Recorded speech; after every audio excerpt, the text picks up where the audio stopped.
morning students. I hope you all are fine and safe at home. Today in this video we will discuss our first chapter, that is nutrition in plant.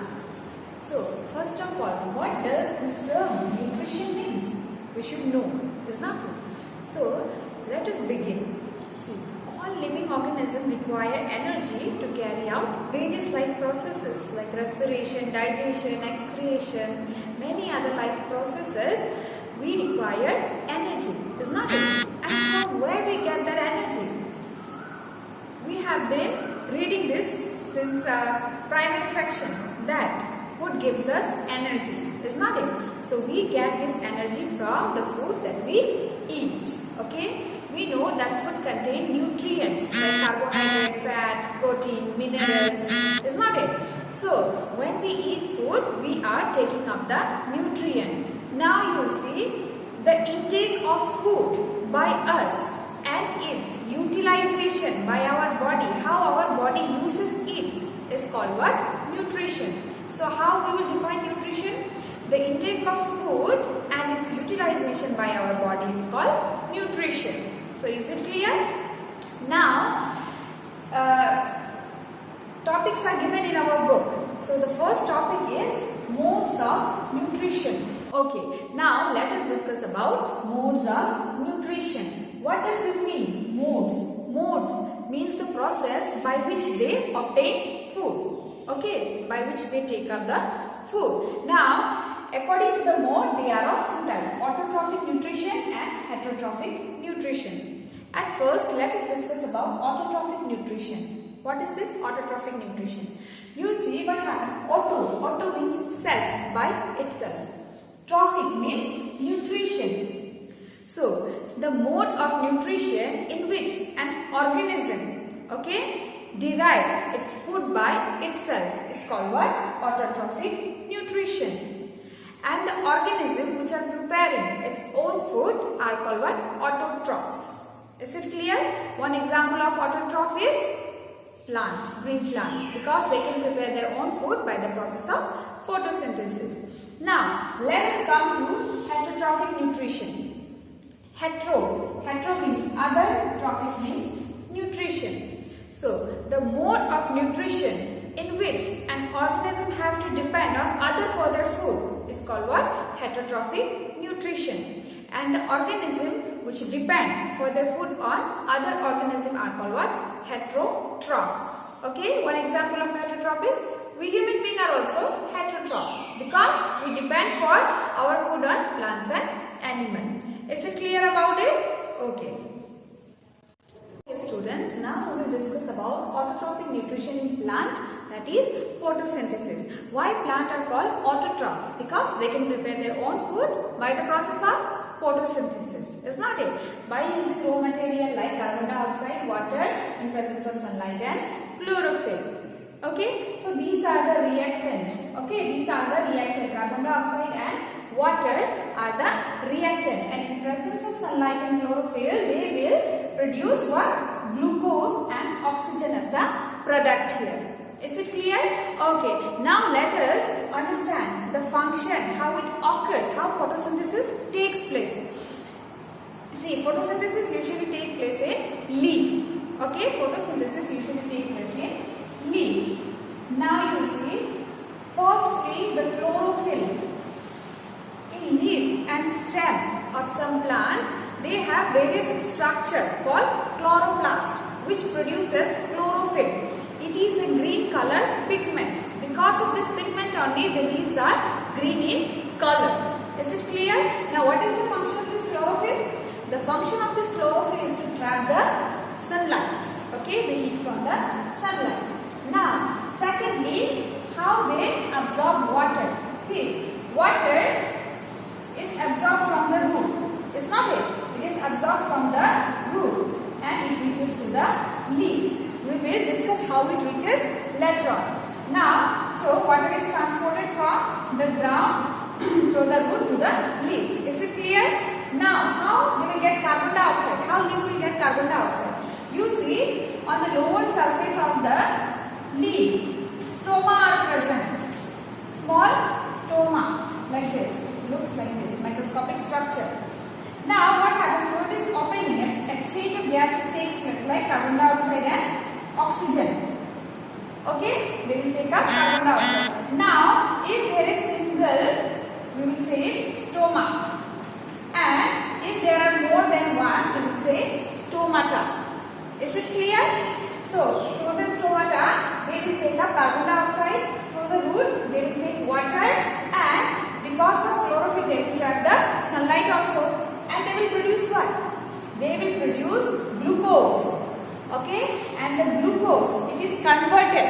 Okay, it is converted and stored in the form of starch in different part of the plant. In some plant, the starch is stored in roots, like beetroot, carrot, we eat now that part. And in some plant, it is stored in stem, fruit, flower, which we eat. Okay, and other than that, it produces what? Oxygen, which is vital to sustain life. Okay, so these overall things are taking place in leaf of a green plant. That is why leaf is called the food factory of plant, because this thing, okay, this photosynthesis is occurring in leaf, and the main product, that is glucose, okay, that is coming from the leaf, and it is distributed to different part of the plant. So that is why called leaf is the food factory of plant. Is it clear? Other than that, this photosynthesis is very necessary. Why? Because it helps in maintaining the balance between carbon dioxide and oxygen in atmosphere. Why? You see, carbon dioxide, we exhale carbon dioxide, is not it? Which they require as a raw material for this photosynthesis. On the other hand, they will produce oxygen, which we require to breathe. So, a kind of cycle is occurring here, is not it? So, that is why photosynthesis is very necessary to maintain the balance in nature between oxygen and carbon dioxide. Is it clear? Okay. Okay, students, now we will see what are the conditions necessary for photosynthesis. Okay, so the first one is presence of sunlight. See, the heat of the sunlight, it initiates the reaction. Okay, it initiates the chemical reaction during photosynthesis. That is why presence of sunlight is necessary. If sunlight is not there, means what will happen? Photosynthesis will not take place. So it is said that photosynthesis cannot take place in a dark room, because in a dark room there is no sunlight. Is it clear? Now, chlorophyll. Chlorophyll, it is a green color pigment which help in trapping the sunlight. Okay, which help in trapping the sunlight. So it is also necessary, because if sunlight is not there, means what will happen? Reaction will not initiate. Okay. Now, presence of carbon dioxide. See, carbon dioxide is present in nature as we exhale carbon dioxide, but plants require it as a raw material for the process of photosynthesis. How they take it up? You see what happened? The stomata. The stomata, I told you, there are two guard cells. There are two guard cells, and this guard cell, when they get proper water and sunlight, it will swell up. As a result, the opening will get wider, and from here the carbon dioxide will enter. As the requirement is fulfilled, it shrinks back.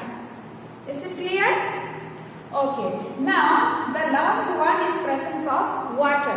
Now we will discuss how water is transported to the leaves. You see what happened in our home also. We cannot directly take water from the ground. It's not it. We have tubewell or tap. So likewise, in plant also, they have a bundle of tissue. Which tubular tissue is the tubular, like this, like our water tube. Okay, and it carries water from root to the different part of plant, and the movement is always upward. The movement of xylem is upward as it carries water from root to different part of the plant. Is it clear? So in this way water is transported.